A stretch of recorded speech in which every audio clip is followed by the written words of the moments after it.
नमस्कार दोस्तों, मेरा नाम विधान गोयल है। आज मैं आपको सैंड कार्बन फिल्टर की पूरी जानकारी देने वाला हूं।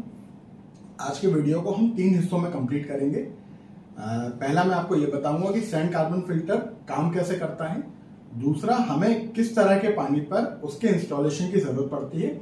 और तीसरा, जहां लोग सबसे ज्यादा कंफ्यूज होते हैं कि हमें स्पन पीपी फिल्टर लगाना चाहिए या सैंड कार्बन फिल्टर लगाना चाहिए, तो इस तरह से हम इस वीडियो को आज कंप्लीट करेंगे। तो ये मैंने एक डेमो के लिए आपके लिए सैंड फिल्टर रखा हुआ है। ये काम ऐसे करता है कि मैं आपको समझा देता हूं। ये इसका वेसल है सैंड कार्बन फिल्टर का, जैसे ये रखा हुआ है। तो इसमें ये अलग अलग प्रकार के स्टोन्स रहते हैं, या आप इसको सैंड भी कह सकते हैं। अलग अलग प्रकार की सैंड और अलग अलग उनके साइजेस रहते हैं। तो ये हमें इसके अंदर फिल करना रहता है, एक तरह की पैकिंग बनानी रहती है। पैकिंग जब भी पूरा कंप्लीट हो जाएगा तो इस तरह से आपको दिखेगा ये यहाँ पे अंदर। तो ये क्या काम करता है, एक्चुअली हम इसको पैकिंग कैसे बनाते हैं कि सबसे बड़ा जो सैंड है वो यहाँ नीचे भरा रहता है। उसके बाद उससे छोटा सैंड हम यहाँ भर देते हैं ताकि और पैकिंग अच्छी आ जाए। फिर इस हिस्से में हमने मान लीजिए इसका कार्बन की फिलिंग डाल दी।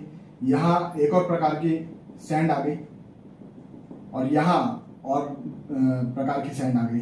तो एक तरह से ये पूरा पैकिंग बन जाता है इसमें, कि पानी जब इसके थ्रू फिल्टर में पानी जाएगा तो ये पूरा क्लीन होते हुए और फिर यहाँ जो राइजर पाइप रहता है उसके थ्रू पानी आपको टंकी में मिलेगा। ये इसका बेसिक फंडा रहता है काम करने का। तो इसमें सबसे इंपॉर्टेंट ये होता है, हमें ये सिलेक्शन करना रहता है कि किस साइज की सैंड हमें यूज करनी है। वो आपका जो पानी है उसको चेक करने के बाद ही समझ में आता है पानी में किस तरह के इम्प्यूरिटीज हैं, क्या नीड है उस पानी को सही साफ करने की। तो उसके हिसाब से हमको सैंड चूज करना रहता है। लेकिन जो भी सैंड और कार्बन फिल्टर होगा उसमें वर्किंग प्रिंसिपल यही होगा कि अलग अलग प्रकार के अलग अलग साइज के जो सैंड है वही डलेंगे और वो पानी को प्यूरिफाई करते हैं। अच्छा, अब इसमें कमाल की बात यह है कि इसका जो बैक फ्लशिंग है उसमें कोई भी एडिशनल केमिकल, या जैसे हम वाटर सॉफ्टनर में वो यूज करते हैं सॉल्ट, इसमें कोई भी केमिकल या किसी भी सॉल्ट की आवश्यकता नहीं होती इसको क्लीन करने की। ये रिवर्स प्रेशर की वजह से इसको बैक फ्लशिंग किया जाता है। तो इसके इंस्टॉलेशन का सबसे मुख्य फायदा ये होता है कि इसमें आफ्टर जो मेंटेनेंस है वो बहुत मिनिमम होता है। ठीक है, तो इस तरह से ये काम है। दोस्तों, दूसरी चीज के बारे में हमें ये बात करना था कि ये किस तरह के पानी के ऊपर इंस्टॉल होना चाहिए, या कैसा पानी हो जहां हमें एक सैंड कार्बन फिल्टर की नीड हो।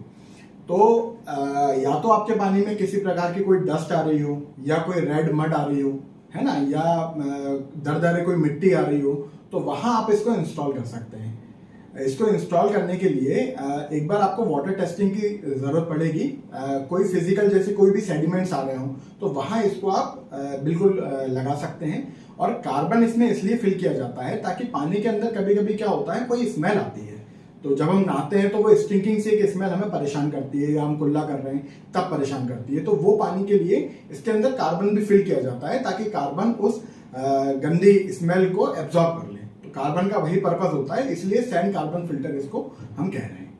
ठीक है, तीसरी चीज जो हमें बात करनी थी वो ये थी कि लोग अक्सर ये कंफ्यूज हो जाते हैं और इसमें थोड़ा बजट का भी अंतर आ जाता है कि हम एक स्पन फिल्टर इस तरह का लगा लें जो आता है, या इस तरह का हम एक सैंड कार्बन फिल्टर लगाएं।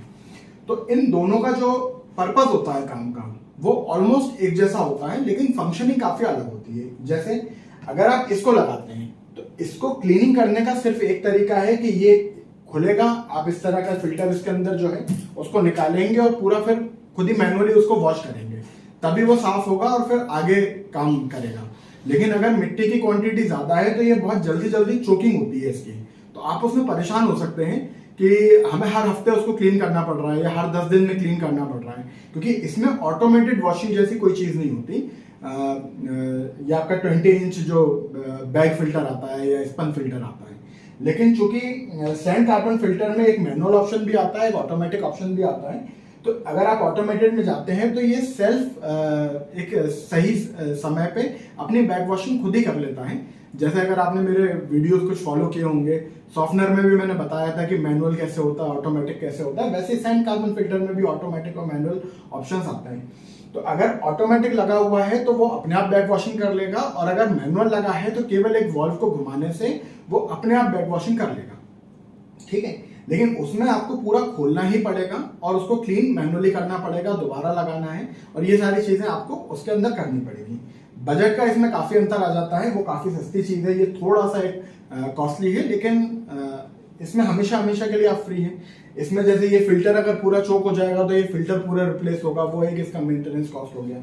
इसमें कोई भी चीज रिप्लेस होने लायक है नहीं, चोक होता है, रिवर्स बैक वॉशिंग में क्लीन हो जाता है, फिर काम करता है, तो ये उस पर्पज से काम करता है। अच्छा, इसके अंदर आपको जो है वो कार्बन की सुविधा नहीं मिलती, यानी अगर पानी के अंदर स्मेल है तो आप इसको लगाकर केवल काम नहीं कर सकते, आपको फिर सैंड कार्बन फिल्टर के अंदर ही जाना पड़ेगा। मतलब कार्बन ही जो है वो आपका स्मेल को एब्जॉर्ब करता है, तो आपको इसी में फिर जाना पड़ेगा। अगर पानी में स्मेल भी है या डस्ट की क्वांटिटी बहुत ज्यादा है तो भी आपको सैंड कार्बन फिल्टर में ही जाना चाहिए। ठीक है। और भी कोई जानकारी मुझसे बताना छूट गया हो या कोई भी ऐसी बात हो जो आपको समझना है तो मैं आपको बिल्कुल समझा सकता हूं। आप नीचे दिए गए नंबर पर या वेबसाइट पर कांटेक्ट कर सकते हैं, तो हमारी टीम आपको हर चीज की जानकारी देगी और पूरी आपके लिए व्यवस्था कर देगी। ठीक है। नेक्स्ट वीडियो में मैं आपको ये बता दूंगा कि सैंड फिल्टर में भी जो आपका ऑटोमेटिक ऑप्शंस आते हैं और मैनुअल ऑप्शंस आते हैं वो कैसे आते हैं, तो आप प्लीज फॉलो कीजिए ताकि आप इस टॉपिक से जुड़े रहें। Thank you so much.